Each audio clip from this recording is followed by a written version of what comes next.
ودعمتني في حكاية تطوير الموهبة الشعرية عندي. ولقيت ناس من صغري مع انهم تحملوا اني ساذج ممكن اكون في بعض القصائد يعني دي 7 كذا. سنوات مرة عمر. وانا اقول لك شيء، كلام بسيط جدا وكلمات ما ممكن ملخبطة، بس في ناس دعمتني واعطتني الحمد لله سبورت اني اكون افضل دائما الحمد لله. حرجعك شوية لعمر 7 سنوات. تتذكر ايش كنت تكتب عن ايش؟ والله انا افتكر كلمه كذا، انه انا والدي يعني في الوسط الفني معروف الحمد لله. فكنت من الاستماع الفني والجلسات الفنيه، كنت دائما اسمع للفن المتنوع، كان فن مصري او فن يمني او الفن السعودي.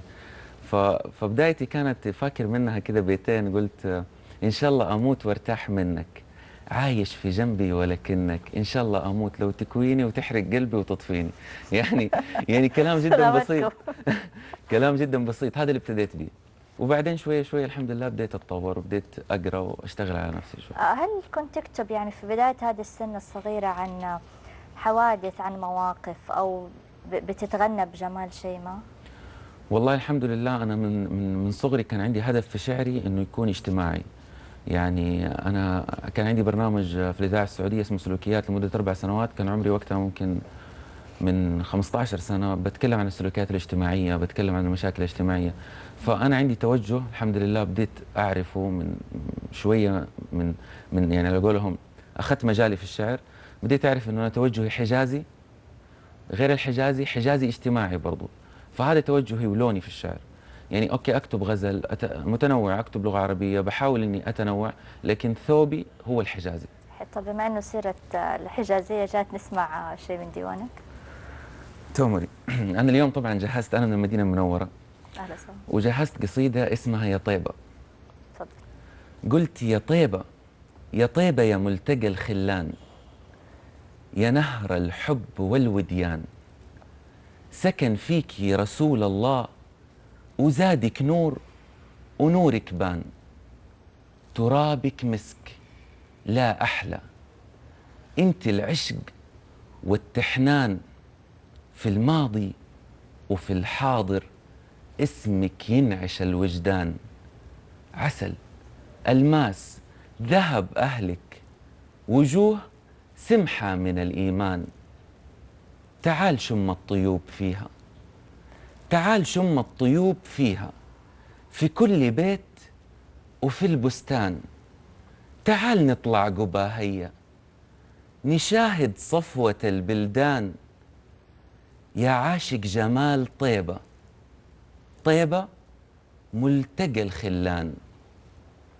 ياما ياما الأهل حكوني وقالوا كيف ليالي زمان، وكيف بالود والمعروف أتربوا في ربى الأوطان. على عروة في الماضي، وقدامك صحن معدوس، في وسط السيل أبو جيدة، ناس تسبح وناس بتحوس، يمضي الليل بذكر الله، بلمبة تنك وبالفانوس، وباقي الأهل في القاعة، وجدة تحكي ملتاعة عن الأجداد في الماضي، قول ساعات ما هي ساعة، عن التاجوري والساحة وباب الكومة والطيار، وحوش أبو جنب وحوش منصور، في باب العنبرية الدار، ومطربنا شحاتة كان، وزنوبة مع النشار، ويا فاغية يا جميلة، ولسه في الجراب أسرار. تعال القهوة العري، تعال القهوة العري، وعمك عم سعيد الفار، وسيدي كامل يقول تفرج، وحاجة تحير الأفكار. على البيبان تلاقي الشيش، وجنب الشيش تلاقي الزير، أهل طيبة الحنان فيهم صعب تلاقي كثير. مين ينسى ليالي الفرح، وكل شب شال تريك، يمين يجري شمال يجري، كأن الفرح له مش ليك. شمر توبه على وسطه يفزع لك ويناديك، بسمة قد هذا الكون عليت مبسم تحاكيك. جاك الرفد بلا تعداد، وطيبة كلها تهنيك. حتى لعبهم يفرح، حتى لعبهم يفرح. زقيطة ولب البيت هداك سوى الجريدة حمار، يجري يقول أنا تهديت، وهداك سفت سويك يلحس عدم وجهه ورب البيت. وستي يا ستي للأطفال، وسيدي شاهن ويا شربيت، وعافية ربي والبعبع، وألف حكاية ما مليت. وبشكت أنسي في الديوان، تعال شارك إذا حبيت. هناك ليات في الحارة ممدودة على الكباس، دا ياخد ودا يدي نفوس كأنها الألماس. يا طيبة يا أهلي يا ناسي، يا طيبة يا أهلي يا ناسي، يا أحباب رسول الله، أنا منكم ساسي وإنتو الأصل يا فرحا. عمار يا طيبة طول الدهر، عمار يا طيبة طول الدهر، يا ست الكل يا إلهام، يا أرض المصطفى الهادي، يا رافعة راية الإسلام. كم شيد مليك الشعب، خطى نمشي سوى القدام. تعال نذكر الجبار، نصلي على النبي المختار، نقول يا ربي يا قادر تحفظ لينا هذه الدار، وكل بلادنا الحلوة تحميها من الأشرار. أمير طيبة وأهل طيبة نكتبهم من الأبرار، هدول اللي خدموا الكل الساكن والزوار. وعلمي سلامتكم. سلامتكم أكيد، صح لسانك. تسلم. يعني جبت الحجاز من الآخر زي ما بيقولوا. المدينة. أتغنيت بها حقيقة، يعني هذا يمكن أحد دواوين الأشعار. عندك وحي زهرة وشبيه البدر والطيبون. والطيبون، وحي زهرة والطيبون. احكي لنا حكاية الثلاثة دواوين هذه. وحي زهرة هو أول ديوان. وحي زهرة كنت يعني صغير، هذا طبعا أبويا يعني الفضل له أولا وأخيرا، إنه كان اللي كان بيجمع لي طبعا بعض الأشياء اللي أنا ما كنت أفهمها هذيك الأيام. بيقول لي لا سجلها اكتبها باسمك عشان تحفظ مرحلة عمرك في المرحلة دي. فالحمد لله كان يعني بمساعدته وبمساعدة الله يرحمه الأستاذ الكاتب والناقد محمد رجب، رحمة الله عليه. يعني من الأيادي اللي تمدت لي البيضاء برضه في فترة بداياتي في الديوان الأول. والديوان الثاني طبعا هو الطيبون. الديوان هذا حجازي تماما، بيتكلم عن تاريخنا في جدة وفي مكة وفي المدينة. ناس كثير بتسألني من فين اقتبست الأشياء دي، أو مش اقتبست، من فين أخذتها أو تعلمتها. طبعا أحاطوني ناس كثير بعلمهم، مثل الأستاذ عبد الله دبلول، الأستاذ أحمد باديب، كانوا مسجلين ومؤرخين للثقافات في الحجاز. فالحمد لله يعني قدرت تستعين بهذه الثقافات طبعا اكيد. يعني بعض الجمل والمفردات برجع اسال الناس هذول، برجع اسال والدي اللي عاشوا عاصروا الفتره ديك ايش هي مثلا التاجوري، ايش الساحه. أنا التاجوري عارفة، فاكرة الاسم هو الصندوق. لا هذه مناطق كانت في المدينه، والان انشالت كلها. التاجوري والساحه هذه كلها راحت خلاص، ما عاد في، يعني كلها ما نقول راحت، نقول دخلت في التوسعه. ولو جينا نقول عن ثقافات جدة ومكة والمدينة، ترى كلها تختلف. أحيانا أسماء تختلف وأشياء تختلف. فديواني الثاني مختص بالأشياء الحجازية، اللي هو الطيبون. اللي هو الطيبون. كان في 90 قصيدة. في تقريبا 90 قصيدة، مزبوط. ما شاء الله عليك معلوماتك. يعني الغريب إنه يعني الكلمات هذه حقيقة مو سهل إنه هي الواحد يقدر يصيغها. 90 قصيدة تقريبا، يعني ما هي شيء بسيط. بتاخذ منك فترات طويلة في الكتابة؟ أنا أحيانا أكتب القصيدة استرسل، فجأة تلاقيني كاتب القصيدة مرة واحدة، بس بعدين أضطر إني أشتغل عليها. كيف أشتغل عليها؟ أنقحها، أعرضها على ناس مثقفين أهل خبرة.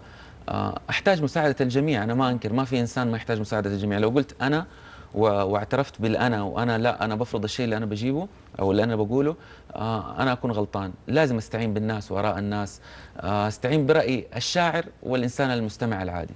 صحيح. يعني الآن أنا يهمني رأيك، إيش رأيك في القصيدة اللي أنا قلتها؟ أنا حقيقة لفتني إنه سمعت أشياء كثير عن تاريخ. نعم. يعني هذا اللي كان شاددني، يعني أبى أعرف كمان، أبى أعرف معلومات زيادة. يمكن التلقين اللي دائما نسمعه ما بنتذكره حقيقة، لكن في رنانة لما تنقال بطريقة معينة من جد ما بنقدر ننساها. ما ركزت كثير، إنه ما بتمشي كثير على القوافي، صحيح؟ لا بالعكس، أنا أضبط حاجة عندي القوافي. في القوافي أنا يعني ما أعرف، أنا يعني أفتكر إنه هو تنتهي الجملة بحرف معين، لازم كل القصيدة. وفعلا هي كلها تقريبا يعني بحرف معين، ما عدا أنا بحترم طبعا عجز البيت وصدر البيت. أنا بحترم الأشياء دي طبعا، بحترم السمع يعني. انا لو تيجي القصايد الغزليه والقصايد الاخرى الثانيه حتلقيها ملحنه جاهزه.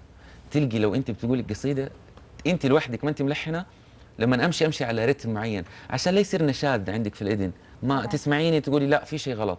اسمع الواحد السلاسة. طب تدينا كده جزئية بسيطة من انا جهزت لك قصيده ثانيه، وفعلا يعني هي القصيده اليوم اللي انا قلتها، هذه القصيده والقصيده الثانيه هي حصريه لكم للبرنامج. يعطيك العافية. انا واكيد فرصة جاية مع جدة التاريخية دحين. فعلا انا يعني انا ما سجلتها قبل كده، هذه يعني خاصه بالبرنامج، وانا تشرفت اليوم بلقائك وتشرفت اليوم شكراً لك. بالوجود في قناه ديوان.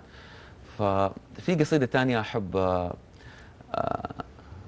تفضل اطرحها، قرأ. اسمها القصيده، هي بتتكلم عن الساحر، اسمها الساحر. هي بتحكي القصيده دي عن واحد، عن الناس اللي بيروحوا للسحره ويقولوا لهم ساعدونا. طب حنسمع بس لو تسمح لنا، حنطلع مشاهدينا فاصل سريع وبسيط، حنرجع نكمل معكم. الله أكبر الله أكبر الله أكبر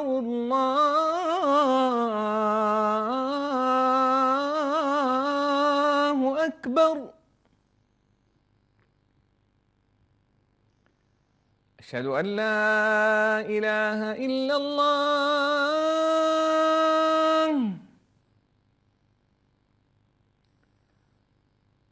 أشهد أن لا إله إلا الله.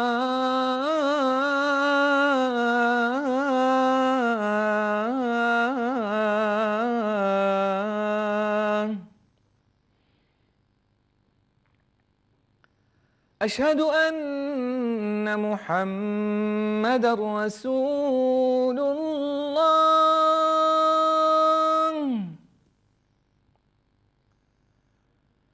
أشهد أن محمدًا رسول الله.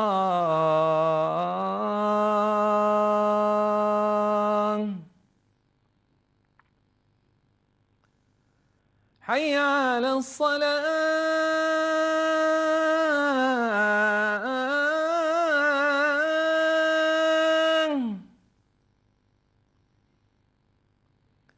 حي على الصلاة.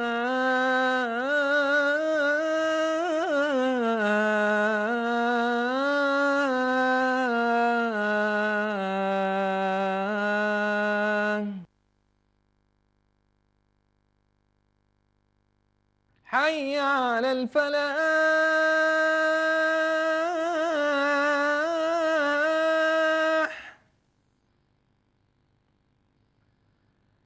حي على الفلاح.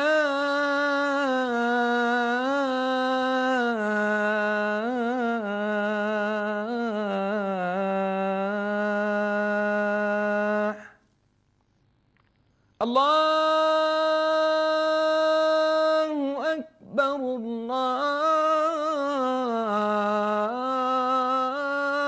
الله أكبر. لا إله إلا الله.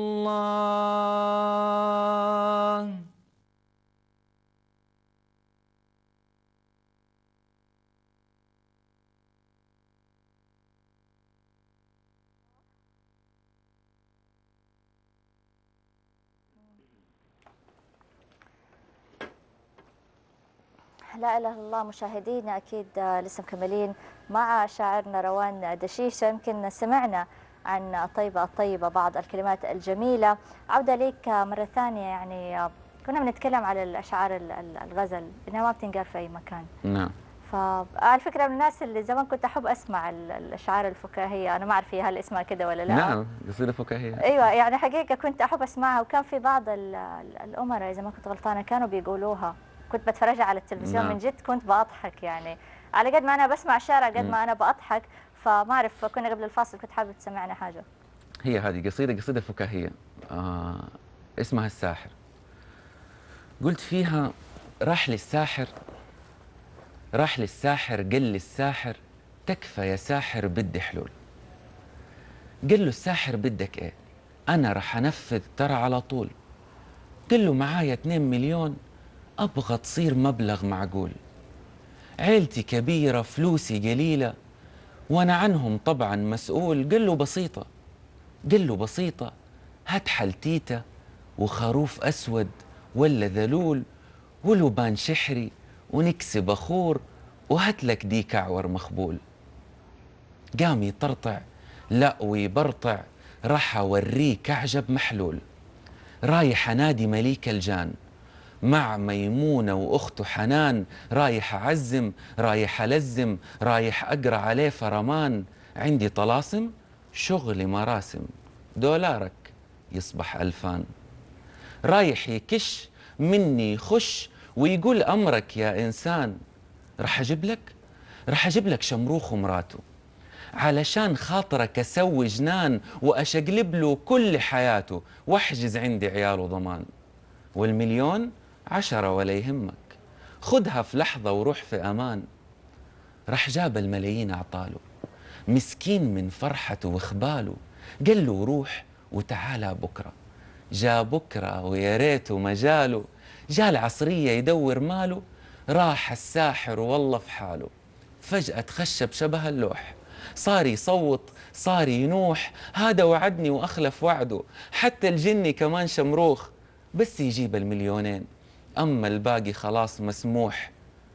أصحى تصدق يوم الساحر، أصحى تصدق يوم الساحر، لو كان فالح ليه يدوخ؟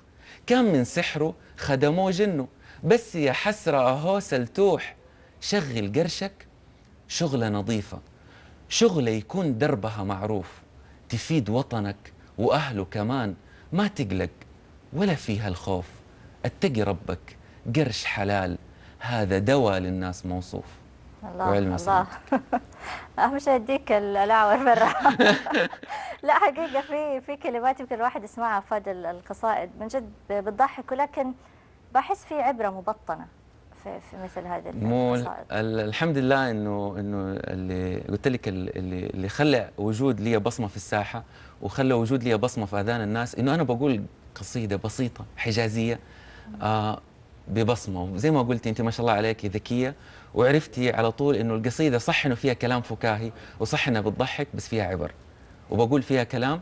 لو جيت انا الان جيت بدي انصح احد وبدي اقول له انت غلطان وانت فيك وانت فيك وبطريقة تف، ما حيقبلها. صحيح. لكن لما نجي اقول له هي ممكن بطريقة فكاهية، بطريقة حجازية بسيطة زي اللي احنا بنستخدمه. على فكرة الحجازي ما بيفهموا بس الحجازي، بيفهموا العالم العربي كله. صحيح. يعني الآن أنت لما تتكلم بلهجتك الحجازية بيفهمها المصري، السوري، اللبناني، جميع الجنسيات بتفهمها.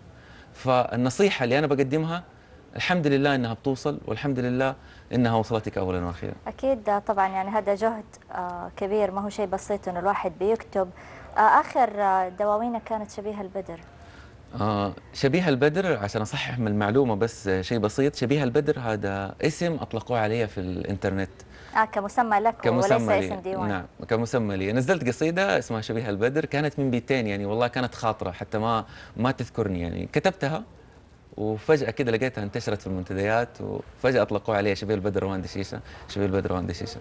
لكن أنا لي الشرف بجميع المعجبين كانوا في الإنترنت، فيسبوك، تويتر، انستغرام. أنا أتشرف بهم جميعا، وأتشرف بجميع الناس المتذوقة والمحبة للشعر.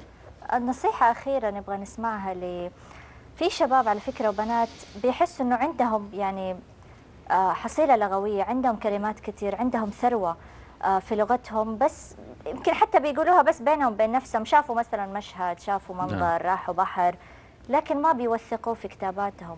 فإيش تقدر تقول لهذول الشباب؟ لأنه ترى ممكن يطلع منهم شيء. شوفي أنا أقول نقطة أوضحها للشباب جميعا. الحمد لله عندنا وزارة الإعلام فاتحة أياديها لجميع الشباب ولجميع المثقفين. الحمد لله بلدنا بتدعم المواهب، والله لو الموهبة بسيطة الحمد لله بيطوروها وبنطورها، والبيبان مفتوحة والأيدي مفتوحة. صحيح. يعني أنا من بداياتي لليوم بلاقي جميع الأيدي مفتوحة. أي شاب عنده أي موهبة، رسم، كتابة، بلدنا بتدعم، ما يحتاج نطلع برا والله. بس إحنا يعني على قولهم نبغى شوية عزيمة من داخلنا مش أكتر. يعني لو رحنا اليوم وقلنا عرضنا كتاباتنا على وزارة الإعلام، أو عرضنا كتاباتنا على المثقفين في البلد، أو على الكتاب، حتلقيهم كلهم فاتحين الأيدي. فأنا اللي بقول لا تخاف، لا تخجل من بداياتك، بالعكس هذه بداياتك بصمة جميع البدايات يعني ممكن تكون بسيطة. ولا توقفك العقبات؟ لا توقفك، ولا بالعكس. تشيل هم مواقف السيارات عند الوزارة؟ لا لا عادي بالعكس.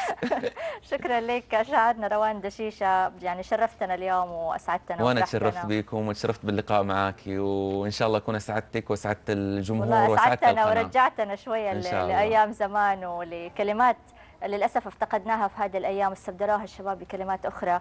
لكن هذا الشيء الحلو يمكن في القصائد إنه إحنا نرجع بالزمن لورا، نرجع للغتنا الجميلة العربية الفصحى والحجازية اللي يمكن أنت بتتميز فيها في دوامينك، فشكرا الحمد لله. لك. الحمد لله، شكرا بالعافية. لك. مشاهدينا فاصل بسيط ولسه مكملين في جدة هذا الصباح بس على ديوان، خليكم معنا.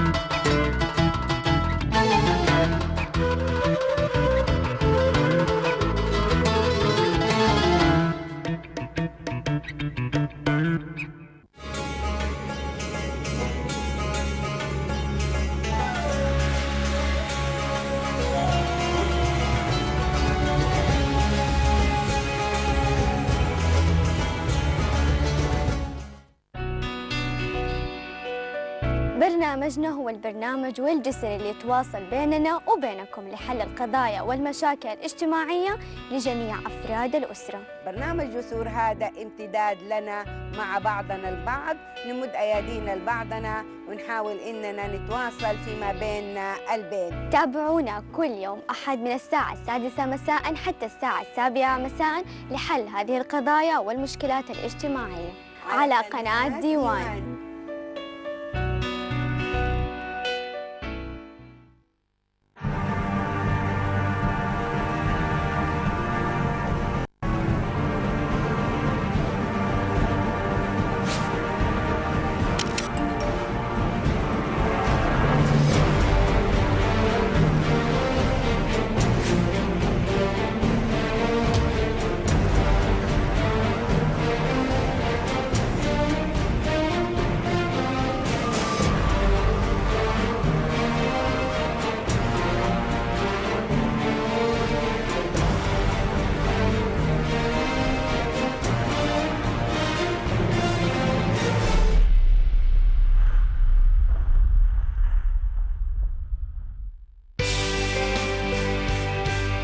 الجداويات حنطرح مواضيع اجتماعية ونفسية وتنموية وصحية. نناقش ونعلق ونحلل كل المواضيع التي تخص السيدة الجداوية، من مواضيع ساخنة إلى مواضيع الصحة والجمال. جداويات يعكس الشارع الجداوي، يناقش حلول وقضايا، نتناقش مع بعض في قضايا تهم المرأة السعودية والمرأة الجداوية من وجهة نظر جداوية. كونوا معنا في قناة ديوان جدة على برنامج جداويات الساعة 6 كل يوم ثلاث.